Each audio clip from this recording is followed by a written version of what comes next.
Economy کو لوٹا، اس ملک کی دولت کو لوٹا، اور اس ملک پر 30-35 سال مسلط رہا، اور اس کے ساتھ جو زرداری اور دوسرے لوگ ہیں وہ سارے کے سارے جو ہیں اس وقت آپ دیکھ لیں کہ وہ کیا کیا گول کھلا رہے ہیں۔ ہمارے بال بچے کو، ہم غریبوں کے اولادوں کو آنے والے کئی سالوں تک گروی رکھ دیا، لیکن ہماری قوم اتنی مظلوم ہے اور معصوم ہے، اس قوم بیچاری کو یہی علم نہیں ہے کہ ان کو کون بیچ رہا ہے اور کون ان کا خیال کر رہا ہے۔ خان صاحب کی نیت پہ ہم شک تو نہیں کرتے، لیکن خان صاحب جس نظریے سے پاکستان کا ٹیک اوور انہوں نے کیا تھا، یہ میں تو سوچتا ہوں کہ اللہ کی طرف سے ان سب کرپٹ مافیا کے لیے ایک عذاب بن کے آیا ہے، لیکن اس کے ساتھ ساتھ صرف ان پر ہی عذاب بن کے نہیں آیا، پوری قوم پر عذاب بن گیا ہے، کیونکہ اس بندے کا نظریہ ہی غلط ہے کہ یہ اکیلا چاہتا تھا کہ میں پورے پاکستان کو ٹھیک کر لوں گا، لیکن آج تک کبھی ایسا نہیں ہوا کہ ٹیم کے بغیر کوئی بھی سربراہ جو ہے وہ کامیاب ہو جائے۔ دیکھیں اس وقت ایک تو ہم اپنے دین سے دور ہیں، وہی سود، وہی سارا کافروں اور یہودیوں والا نظام ہمارے ملک میں موجود ہے اور اسی میں ہم چل رہے ہیں، اور اوپر سے جو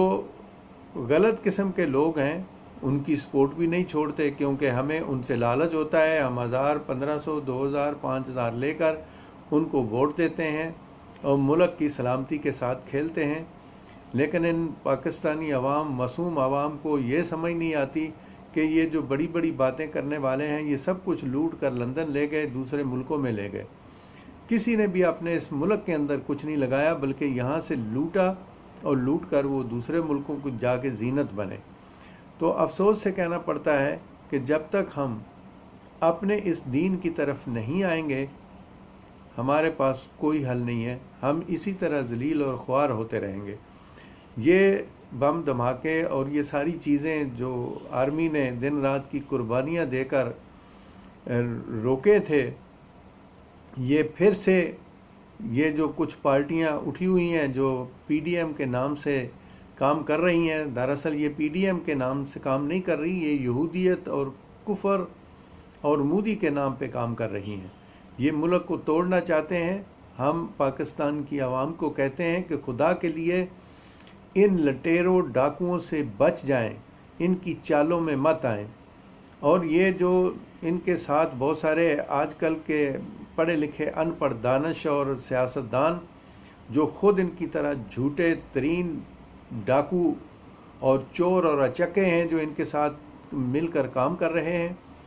یہی ان کے ساتھ جگہ جگہ پہ جا رہے ہیں، اور یہ جو مولوی ہے جو دین کے نام پر لوگوں کو لوٹ رہا ہے، دین کے نام پہ دھوکہ دے رہا ہے، اس مولوی کی نہ انشاءاللہ دنیا ہے اور نہ ہی کبھی اس کی آخرت ہوگی۔ اس کے منہ سے ایسے رالیں ٹپک رہی ہیں کہ اس کو اس دفعہ حکومت سے کیوں نکالا گیا، جب اس کو آج اس کو عمران خان کوئی بھی سیٹ دے دے، کوئی سرکاری دفتر دے دے، اس کو کوئی ایک گاڑی دے دے اور ایک کوئی چھوٹا سا گھر دے دے، تو یہی عمران خان اس کے لیے ولی اللہ بن جائے گا۔ تو مدرسے کے وہ طلبہ جو مساکین ادھر بیٹھے ہوئے اس کے احترام میں روڈوں پہ آ جاتے ہیں، اس کے علاوہ اور کوئی نہیں ہے۔ باقی جو عام عوام ہے وہ عمران خان کی اس سب زیادتیوں کے باوجود بھی گھروں سے نہیں نکل رہی، لیکن ہم خان صاحب سے ریکویسٹ کرتے ہیں اس سے پہلے کہ یہ عوام کا ریلا نکل آئے اور پھر تجھے ان کو سنبھالنا مشکل ہو جائے، خدا کے لیے گورننس کو ٹھیک کریں، مہنگائی پہ کنٹرول کریں۔ یہ ہم تو سمجھتے ہیں، ہمارے جیسے اور ساتھی بھی سمجھتے ہیں جن کو اللہ نے یہ سمجھ دی ہے کہ یہ جتنی مہنگائی اور گورننس کا مسئلہ ہے یہ سارا کا سارا ان کے پیدا کیا ہوا ہے، ان کے لوگوں کا پیدا کیا ہوا ہے جو ان کے ساتھ ہیں، جس میں بیوروکریسی ہے اور وہ کرپٹ تاجر ہیں جو ذخیرہ اندوزی کر کے بیٹھے ہوئے ہیں، اور انشاءاللہ تعالیٰ ان کی بھی نہ دنیا ہے اور نہ آخرت ہے۔ اللہ تعالیٰ کو یہ لوگ کیا جواب دیں گے؟ لیکن میرے دوستوں، میرے عزیزوں، میرے بھائیوں، کوئی حل نہیں ہے کسی بھی مسلمان کنٹری کا اور خاص کر پاکستان کا کہ کسی کو انصاف مل سکے، یا کسی کے ساتھ کوئی ہمدردی ہو سکے یا کسی کے بغیر رشوت کے کام ہو سکیں، وہ سوائے دین اسلامی کے کوئی نہیں ہے۔ اور جب تک اس ملک میں اللہ کا نظام عدل نافذ نہیں کیا جاتا، دین اسلام کو نافذ نہیں کیا جاتا، جس نام پہ یہ پاکستان بنا تھا، جب تک وہ نام اس پاکستان میں راج نہیں کیا جاتا، وہ اللہ کا نظام عدل نافذ نہیں کیا جاتا، کسی کو کوئی انصاف نہیں ملے گا۔ پھر آخر میں ایک دفعہ سب دوستوں سے، مائوں بہنوں سے، سب سے ریکویسٹ کرتا ہوں، خدا کے لیے جو آنے والے انتخابات ہیں ان میں ان چوروں ڈاکوؤں سے بچیں اور اللہ اور اس کے رسول کے قوانین کو نافذ کرنے والوں کے ساتھ چلیں، اور اس ملک کے پاکستان میں اللہ کا نظام عدل جو ہے وہ نافذ کرنے میں ان لوگوں کا ساتھ دیں جن کو اللہ تعالیٰ نے یہ توفیق دی ہے، جن کو اللہ تعالیٰ نے یہ صلاحیت دی ہے کہ وہ اللہ کے نظام عدل کو پاکستان میں نافذ کر کے ہر غریب اور امیر کو ایک جیسا انصاف دے سکتے ہیں۔ تو اس کے ساتھ ہی میں اجازت چاہتا ہوں اور سب دوستوں سے کہتا ہوں کہ ان چوروں اور ڈاکوؤں سے بچے رہیں، ان کے چکروں میں مت آئیں۔ اللہ ان کو بھی ہدایت دے، اور خاص کر ہمارے مولوی فضل الرحمان کو اللہ تعالیٰ شیطان کے اس چنگل سے نکالے جس میں وہ پھنسا ہوا ہے، اور بری طرح وہ شیطان کے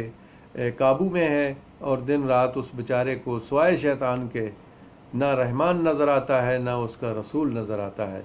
اللہ اس کو ہدایت دے، اللہ اس ملک کا حامی و ناصر ہو، اور ہمیں پوری عوام کو یہ سوچنے کی اللہ کی ذات توفیق دے کہ ہم پاکستان میں اللہ کے نظام عدل کو نافذ کرنے والوں کا ساتھ دیں، اور